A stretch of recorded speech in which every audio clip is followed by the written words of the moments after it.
जय हिंद मेरे प्यारे भाइयों, आप सभी को मेरे परिवार में, मैं पुलिस परिवार की तरफ से आप सभी को दीपावली की हार्दिक शुभकामनाएं। दोस्तों, माता रानी की कृपा पे बरसती रहे, आपके घर परिवार में सुख समृद्धि आती रहे, आप जल्दी से जल्दी आप लोग अपने टारगेट को अचीव कर सकें दोस्तों, ऐसी मैं कामना करता हूं दोस्तों। और इस वीडियो में हम आपसे बात करने वाले हैं दोस्तों पेपर पैटर्न के बारे में। उत्तर प्रदेश पुलिस कांस्टेबल का पेपर कैसा आता है दोस्तों, उसमें किस बुक से आपको पढ़ना है दोस्तों और कितने घंटे पढ़ना है, इसके बारे में बताऊंगा दोस्तों। और फिर यही बताऊंगा मैंने कैसे पढ़ा था दोस्तों, मैंने किस बुक को फॉलो किया है, मैं अपनी बात बताऊंगा दोस्तों।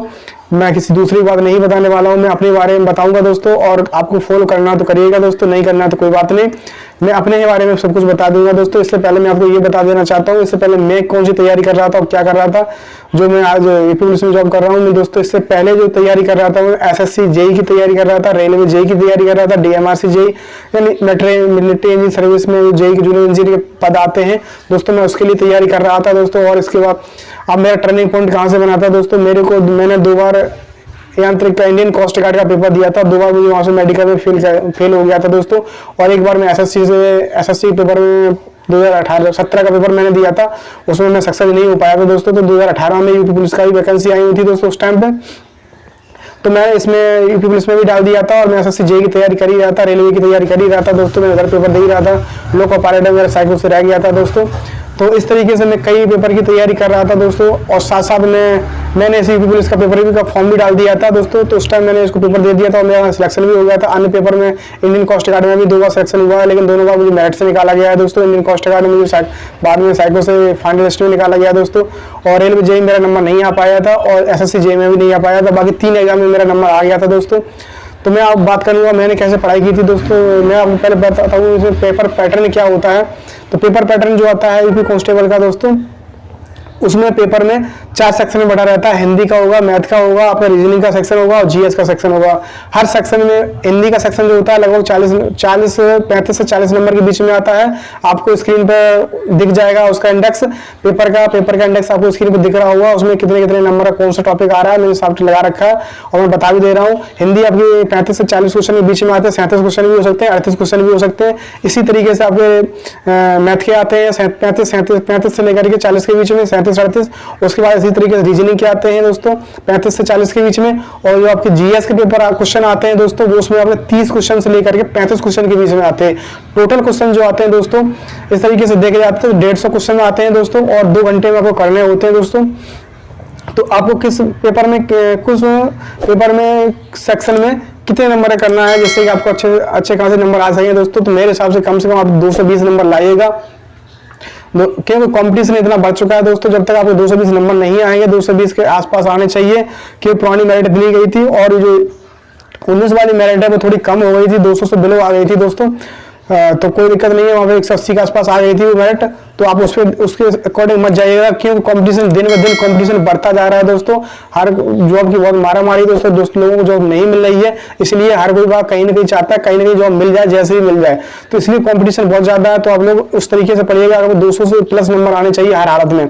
तो मैं आपको बताता हूँ मैंने हिंदी कैसे पढ़ी थी दोस्तों। तो मैं अब हिंदी की जो बुक है मैंने ये वाली बुक फॉलो किया था दोस्तों, सामान्य हिंदी की बुक है ये, आप देख रहे होंगे सामने, आदित्य पब्लिकेशन पर जाकर इलाहाबाद की है दोस्तों।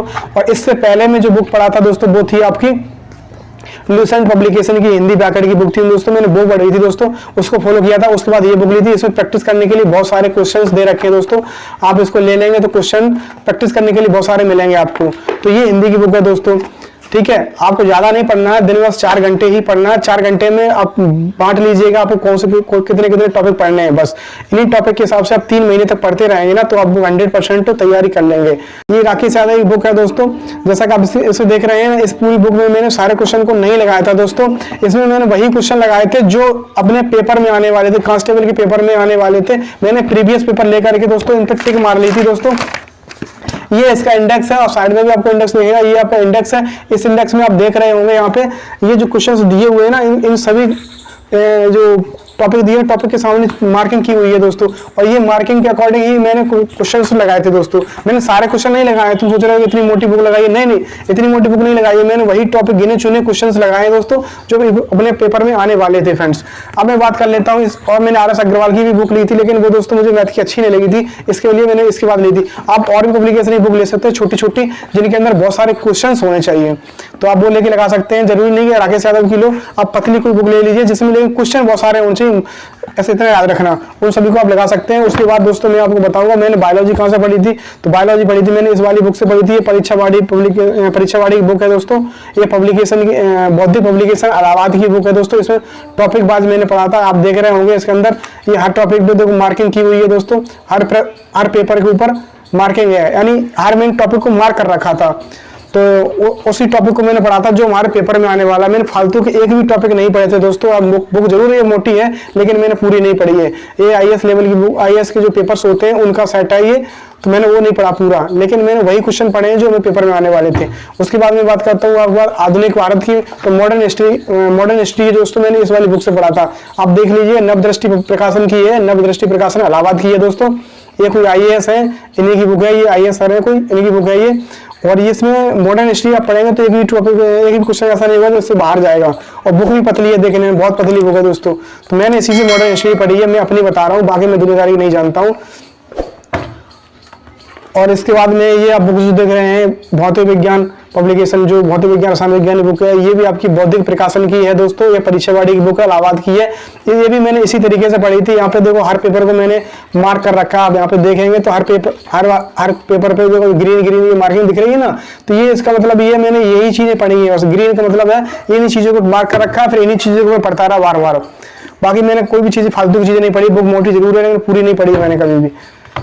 और ये जो बुक आप देख रहे हैं, ये जो देख रहे हैं पॉलिटी की बुक देख रहे हैं, ये भी बौद्धिक पब्लिकेशन की है दोस्तों। आप कहेंगे बौद्धिक पब्लिकेशन, मुझे हाँ जी बिल्कुल बौद्धिक पब्लिकेशन मुझे बुकें बहुत अच्छी लगती है। मैं यहाँ से इसी की बुक लेता ज्यादातर।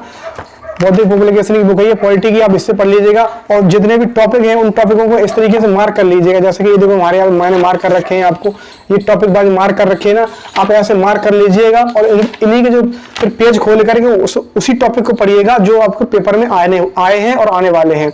लगभग उनका जो सिलेबस में दिया है उसी सिलेबस को मैच करा करके मार्किंग करिएगा, उन्हीं क्वेश्चनों को पढ़िएगा। फालतू की चीजें बिल्कुल नहीं पढ़ना है। मोटी मोटी बुक है तो मोटी बुक पूरी नहीं पढ़नी है, उन्हीं टॉपिकों को पढ़ना है, बस इतना ध्यान रखना है आपको।